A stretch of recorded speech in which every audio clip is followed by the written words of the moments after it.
She is a Miss World Canada finalist and a passionate advocate of educating people about sex trafficking right here in Canada. Sarah Cestnick, thank you so much for joining me. Thank you so much for having me. It's a blessing to be here. And congratulations on being a finalist. Thank you. Now, I know pageants weren't something that you were dreaming of or even had done before, so tell me about why you entered this pageant. Sure. So, truthfully, an advertisement popped up, and my mother said, why don't you try it? And I've always been into new experiences, and I said, why not? And when I looked more into the Miss World pageant, I learned that it's very philanthropic. They look for their contestants to get involved in their communities, find things that they love, and do something about it, essentially. So, after a lot of prayer, this topic of sex trafficking came on my heart, and God continuously opened doors from that point. And what was it like before we jump into this topic? Yes. So I was a little nervous since I had never grown up doing pageantry. I wasn't sure what the environment was going to be like, and there was a lot of prayer that was going into entering into the stage life and the competition, because that's what it is at the end of the day. And immediately, within first 5 minutes, not sure who I was going to meet, interact with, one of the girls came running up to me and she says, "Are you a Christian?"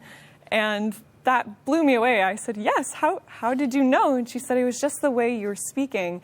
And I turned to one of the other girls I was speaking with after introducing ourselves, and I ask, "Are you a Christian?" She says, "I am."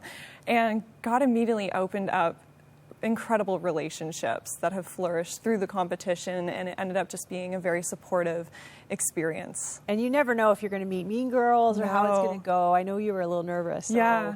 That's amazing. And I know you're competing this year, so all the best. Thank you. Now, you chose sex trafficking as your cause. So why did you choose that cause?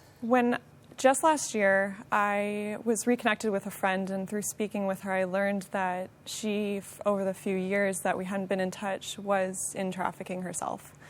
And I was completely shell-shocked. I had no idea that that was even an issue in our communities, let alone that someone so close to me would be facing trafficking in that way. And so I asked her so many questions, and it was heartbreaking because she couldn't answer a lot of the questions because it's an ongoing investigation. And that's when I realized that it's so much bigger of an issue than I had ever imagined. And the fact that I was a university student only learning about it when I'm at the age of 22, and the average age in Canada of the average traffic victim is 17, I thought, why isn't this talked about more? Why don't more people know about it? And we're taught about stranger danger, but I also learned through my research that it's a very skewed conversation.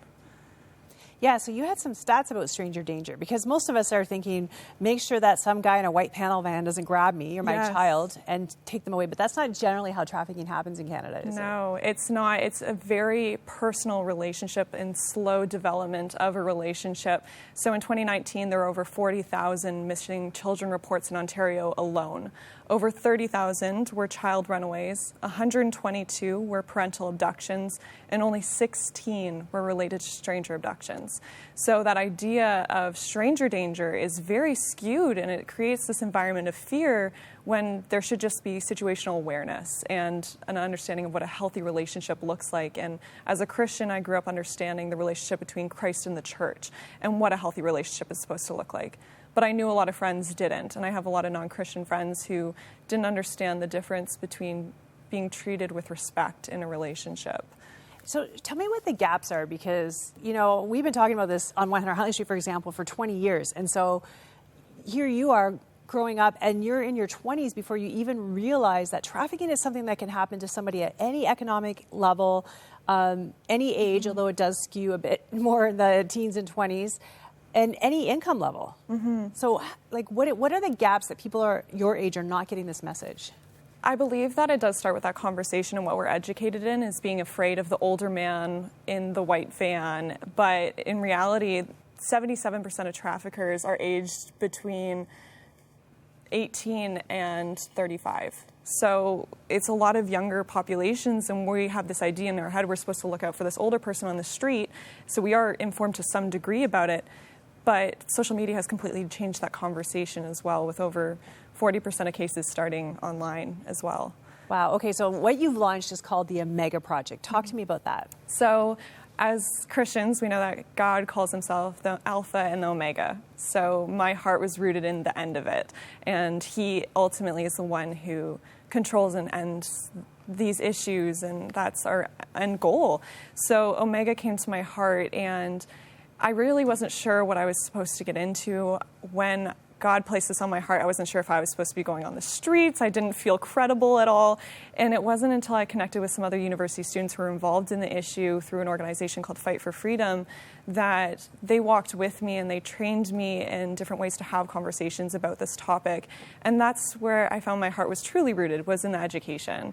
And that's the direction that I decided to focus on through my initiative. Okay, and so now you're educating people with the acronym PTA, and it's mostly parents and teachers, right? Like, yes. You're not going to kids or in schools. You're wanting the peers in their life, the adults in their life, to start having these conversations. So what does PTA stand for? So PTA, it's simple and easy. People associate with Parent-Teacher Association, but another way to look at it is past, task, and ask. Past, these are all reflective questions. Past is, how long have you known this person? Are they just coming into your life now? Why? Task, are they asking you about tasks that they want you to do? Are the tasks getting bigger each time? Are you comfortable with what they're asking of you? And then ask the people around you what they think of the person you're in a relationship with or talking to. Ask the person you're talking to more questions about themselves. And so there are a lot of reflective questions to prompt the meaningful thinking, is this really a healthy relationship? I think that's so good, because I know from a friend of mine who would sit with women who are rescued from trafficking for the first 24 hours.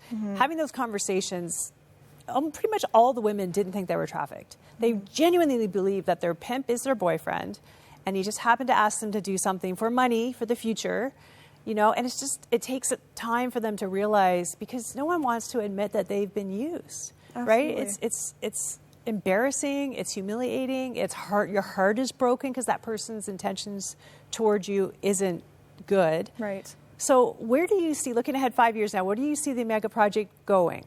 My heart would be to normalize the conversation in our communities. I think the biggest thing is people are afraid to talk about it because it is a daunting issue.